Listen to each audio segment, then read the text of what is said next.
It happened in a Oh room full of my cameras, God. quiet smiles, and royal tradition. Yet one small moment shattered the illusion. Prince Louis stopped. He refused to sit. And according to those who witnessed it, his words soft, final, and heartbreakingly clear left even seasoned Palisades stunned. Why would the youngest royal draw such a line? And why did it involve Camilla's son? This wasn't childish stubbornness. This was something deeper, something emotional. And once you hear the reason, you'll never see that royal moment the same way again. If you're redrawn to the hidden stories behind palace walls, the moments the cameras almost miss, make sure to like this video, subscribe to the channel, and share it with someone who loves royal history as much as you do. These stories deserve to be told and remembered. The room was doing what royal rooms always do, behaving perfectly. Cameras were lined up at precise angles. Courtiers stood with practiced stillness. Smiles were measured, polite, almost rehearsed. This was supposed to be one of those moments that glide past the public unnoticed, filed away as just another royal appearance. Children seated, adults chatting softly. Tradition intact, and then Prince Louis didn't sit. At first, no one panicked. Children hesitate all the time. A shoe feels wrong. A chair looks too big. A whisper from a parent usually fixes everything. But this time was different. Louis stood still, hands at his sides, eyes locked on the seat beside him. The air shifted not loudly, not dramatically, but enough that several aides instinctively looked up. Something wasn't right. Prince Louis is known to the public as the cheeky one, the child who pulls faces on palace balconies, the boy who fidgets, waves too enthusiastically, or tugs at his uniform when formality stretches too long. Viewers often laugh and move on, but those who know him best describe something else beneath the playful surface: an observant child, deeply attached to his family, emotionally alert in ways that can surprise adults. And in that moment, he wasn't playful at all. He shook his head, quietly, firmly. A nearby aide leaned down, murmuring reassurance. Cameras clicked. Seconds stretched. Prince William noticed. Kate did too. And then came the words spoken softly, but with a clarity that stopped further coaxing. He wouldn't sit there. Not next to him. In a family trained from birth to smooth over discomfort, this was rare. In a public setting designed to project unity, it was startling. But what made the moment truly unsettling wasn't the refusal itself, it was the reason behind it. A reason that wouldn't be shared publicly, yet rippled instantly through the inner circle. Because this wasn't about manners, it was about boundaries. Royal seating arrangements are never random. Every chair, every placement, every distance between people is intentional. Who sits beside whom sends messages, sometimes subtle, sometimes loud, about hierarchy, relationships, and acceptance. For a child to disrupt that order, even briefly, is almost unheard of. And yet, Louis stood his ground. Those watching closely noticed something else. No sharp correction from William. No forced smile from Kate. No whispered command to behave. Instead, there was a pause. A real one. The kind that suggests adults are recalculating in real time. Why? Because children, especially young ones, often react to things adults learn to tolerate. They sense tension without knowing its name. They notice emotional shifts long before they understand politics or protocol. And in royal households, where conversations lower when children enter rooms, where smiles hide strain those sensitivities sharpen. Insiders would later say this moment had been building quietly. Prince Louis had asked questions before. Innocent ones, direct ones, the kind that make adults glance at each other before answering. Why certain people were welcomed. Why others made his mother uncomfortable. Why conversations stopped when he entered. Children noticed patterns. Louis noticed many. That day, standing beside the chair, he noticed one too many. What the public didn't hear, but palace staff did, was the tone of his voice. Not defiant, not loud, just resolved. a child's version of a final line drawn in the sand. It's easy to forget that while royal children live extraordinary lives, their emotions are ordinary. They feel loyalty fiercely, especially to parents, especially to siblings, especially to those they sense have been hurt.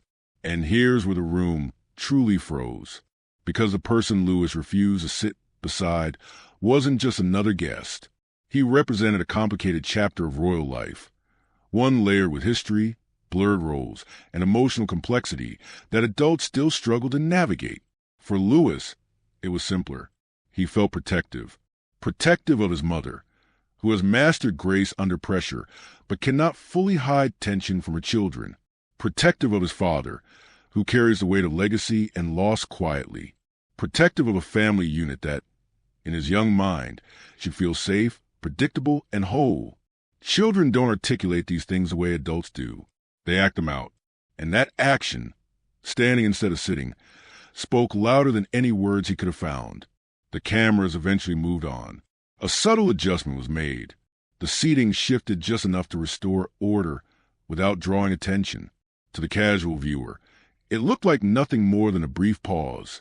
But behind the scenes, it was already being discussed, not as a problem, as a signal. Royal aides would later describe the moment as unexpected but telling. One source quietly noted that it forced several senior figures to confront something uncomfortable, that the youngest generation is not as emotionally detached from royal tensions as once believed. Prince Louis wasn't misbehaving.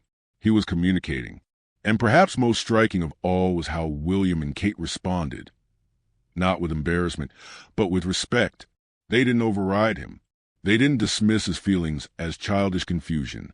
In that choice, subtle as it seemed, they revealed a parenting philosophy very different from generations before them, one that prioritizes emotional truth over appearances. As the event continued, the smiles returned, the rhythm resumed. Tradition appeared unbroken. But something had shifted beneath the surface, a reminder that even within the most controlled family in the world, authenticity can break through, sometimes in the smallest voice in the room. And this was only the beginning, because what Prince Louis sensed that day, and why it mattered so deeply, leads us into a much more personal story, one shaped not by headlines, but by what children see when adults think no one is watching. Behind the grandeur of palace gates and perfectly timed public appearances lies a quieter truth, one few people ever see. Royal children grow up surrounded by history, yes, but also by emotion. Subtle glances, half-finished sentences, conversations that stop when little footsteps enter the room. And among them all, Prince Louis has earned a quiet reputation inside the household. He notices everything.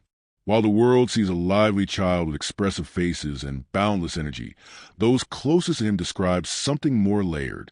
Louis listens. He watches how adults react to certain names.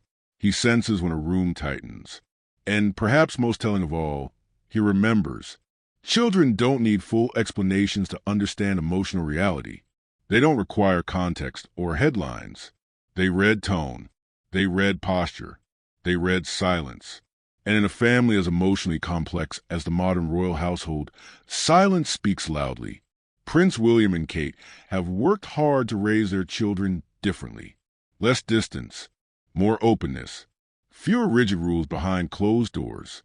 They speak to their children honestly, carefully, but honestly, about feelings, about family, about why some relationships are complicated.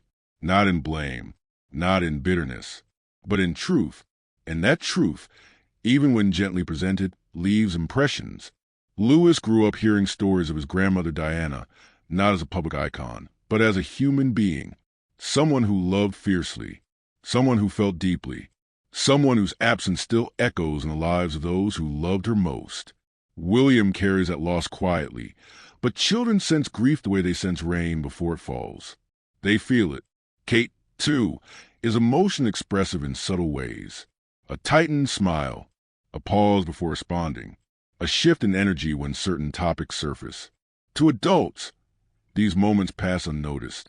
To a child like Louis, they register. Over time, patterns form. Certain people bring ease into a room. Others bring tension. Some conversations feel warm, others feel careful. And when you're a child deeply bonded to your parents, your loyalty becomes instinctive, protective. Insiders say Lewis has always been especially attuned to his mother's emotions. He mirrors her moods more than his siblings. When Kate is relaxed, he is playful. When she is guarded, he becomes observant, quieter, more watchful. This sensitivity isn't taught. It's felt. So when people ask how a child can make such a firm decision in a public setting, they misunderstand the question. The real question is, how long had he been feeling this way? Behind palace doors, there had been moments, small ones, comments Lewis overheard but didn't fully understand, shifts in energy during family gatherings, subtle cues that certain interactions required emotional armor. No one sat him down and said, "This person is complicated." But no one had to. Children connect the dots. There were times Lewis asked why certain people didn't visit often, why smiles felt different around them, why his parents seemed more careful, more controlled.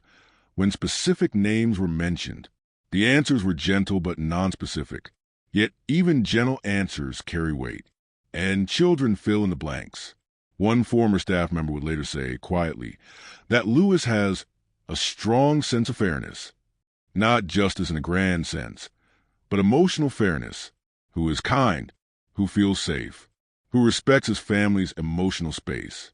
When that balance feels off, he reacts, not with anger, but with withdrawal or refusal.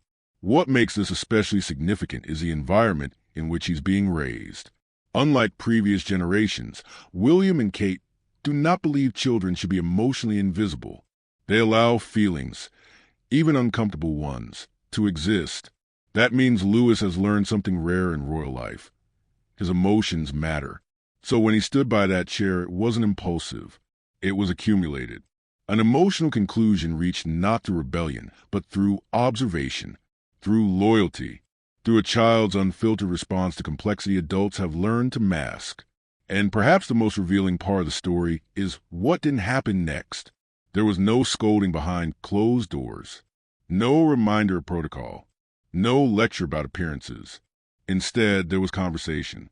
Quiet, respectful. William listened. Kate reassured. They didn't demand justification.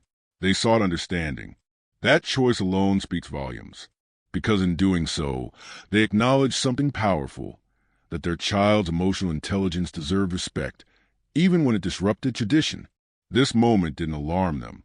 It confirmed something they already knew, that Lewis is deeply aware of emotional undercurrents, that he processes family dynamics not as headlines or roles, but as feelings, and that when those feelings clash with expectations, he chooses authenticity. For generations, royal children were expected to adapt, to swallow discomfort, to sit where told, to smile regardless of how they felt. That expectation shaped adults who struggled privately with unresolved emotions. William is determined not to repeat that cycle. So when Lewis drew his quiet line, it wasn't seen as defiance. It was seen as communication, a message that said, "Something here doesn't feel right to me."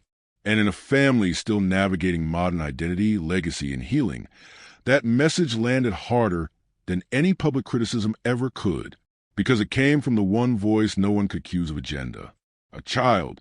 And yet, as emotionally telling as this chapter is, it only makes sense when we understand the wider context, the relationships, histories, and unspoken tension surrounding the person Lewis avoided. That story is far more complicated. To understand why that single chair mattered so much, you have to step back, far beyond the room, the cameras, and the child who refused to sit. You have to step into the long, tangled emotional history that still quietly shapes the modern royal family. Because Camilla's son doesn't exist in isolation. He represents a chapter that began long before Prince Louis was born, long before William became a father, and long before the monarchy began presenting a softer, more modern face to the world. It's a chapter layered with loyalty conflicts, unresolved grief, and relationships that were never truly repaired, only managed. Camilla herself has spent years carefully rebuilding public trust, from being widely criticized to eventually becoming queen consort. Her journey has been one of persistence, strategy, and patience. But while public acceptance can be earned over time, emotional acceptance within a family is far more complicated, especially when children are involved. Camilla's son, Tom Parker Bowles, has largely lived outside the royal spotlight. He is not a working royal. He doesn't carry a title that places him within the rigid structure of palace life. Yet his connection to Camilla makes him symbolically significant, especially in moments where family unity is being presented, and symbolism matters deeply in royal spaces. For William, that symbolism is emotionally charged. He is a man shaped by loss, loyalty to his mother, and years of navigating complicated family narratives without fully being allowed to process them publicly. He has learned diplomacy. He has learned restraint. He has learned how to exist beside people who are emotionally complex to him. But children haven't learned that yet. Prince Louis doesn't see symbolism. He sees reactions. He sees how his parents shift around certain people. He senses the emotional history that adults carry silently. And when that history enters his physical space, when it's suddenly the person seated beside him, his instincts take over. It's important to be clear. This isn't about blame. There is no suggestion of wrongdoing or personal conflict between Louis and Camilla's son. This is about emotional association, about what a person represents rather than who they are individually. In royal families, representation carries weight far beyond personal behavior. To a child deeply bonded to his parents, certain connections feel protective, others feel intrusive. Behind closed doors, William has never hidden that his relationship with Camilla evolved slowly, painfully, carefully. It required emotional maturity, time, and understanding that the past could not be undone, only acknowledged. That journey is adult work. Louis is not on that journey. He is responding to the emotional residue of it. Palace insiders say that family gatherings involving blended relationships are often emotionally managed events. Careful seating, thoughtful spacing, subtle adjustments designed to maintain calm and avoid friction. When those safeguards slip, even slightly, it can expose fault lines. That day, one of those fault lines surfaced. What made it especially sensitive was the presence of cameras. This wasn't a private family lunch. This was a public display of togetherness. And public togetherness has long been one of the monarchy's most powerful tools. But togetherness, when not emotionally aligned, can feel performative. Children feel that disconnect acutely. For Louis, sitting beside Camilla's son wasn't neutral. It felt like being asked to participate in something emotionally confusing, something that didn't align with what he had sensed over time. And children, when confronted with emotional contradiction, often choose the simplest response. They opt out.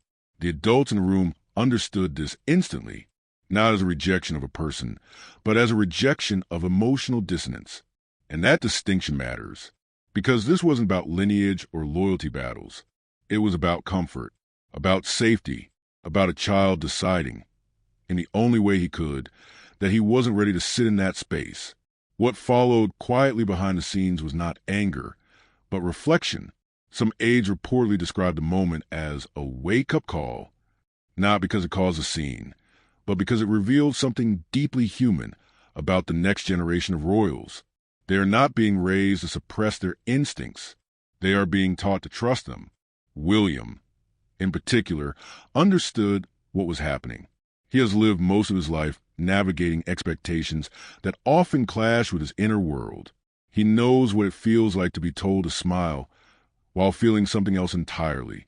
Seeing his son draw a boundary, however small, forced him to confront the contrast between how he was raised and how he is raising his children. And that contrast is intentional, because while the monarchy adapts slowly, the values inside William and Kate's household are evolving faster. Emotional honesty is no longer seen as weakness. Discomfort is no longer something to be ignored at all costs. That shift changes everything. It changes how children grow. It changes how family dynamics are navigated.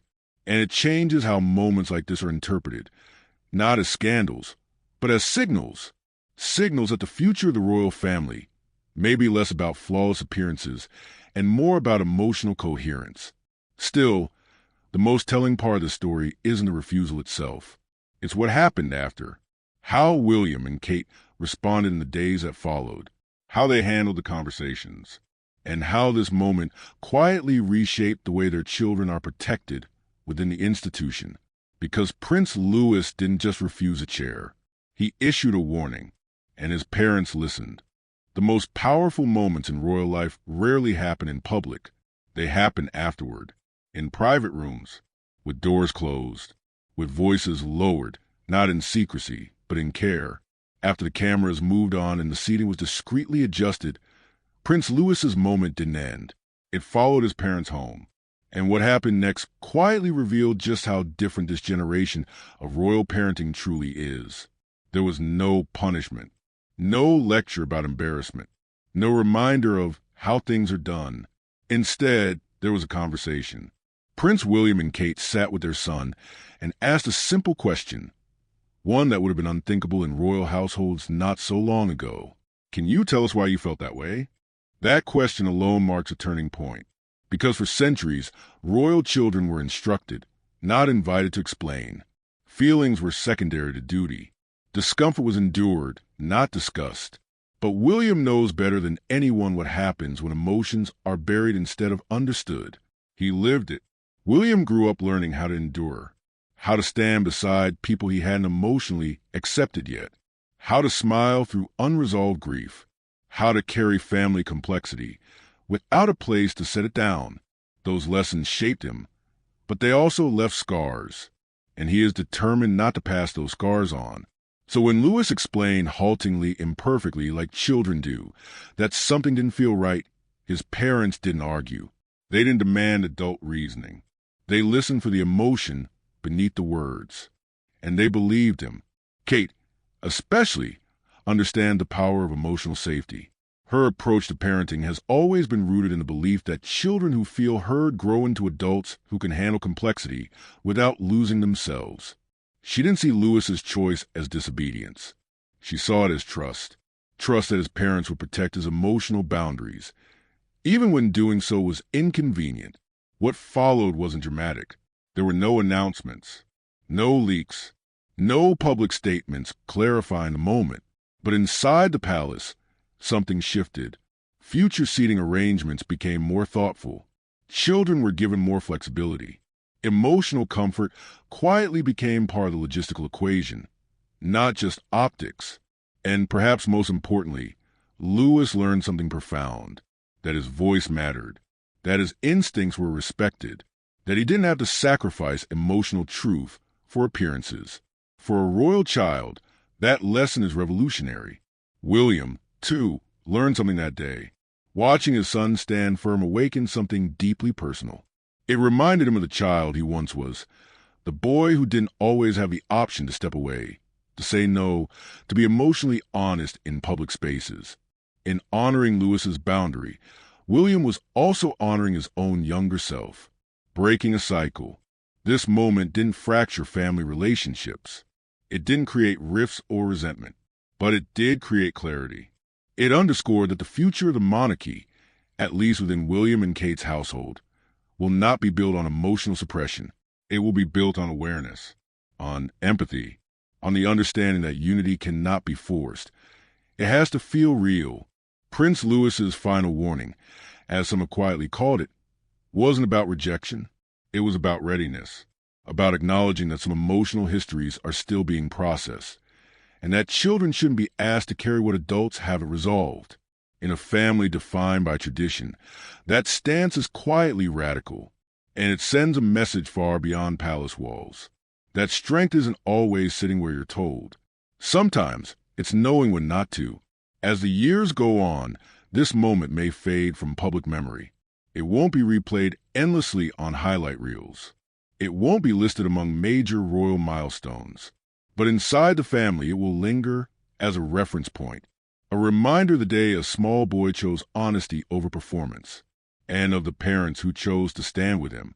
Because in the end, the monarchy's future won't be decided by ceremonies or seating charts. It will be shaped by moments like this, when emotional truth quietly outweighs tradition, and a child's voice is strong enough to change the room. And that may be Prince Louis's most lasting legacy yet.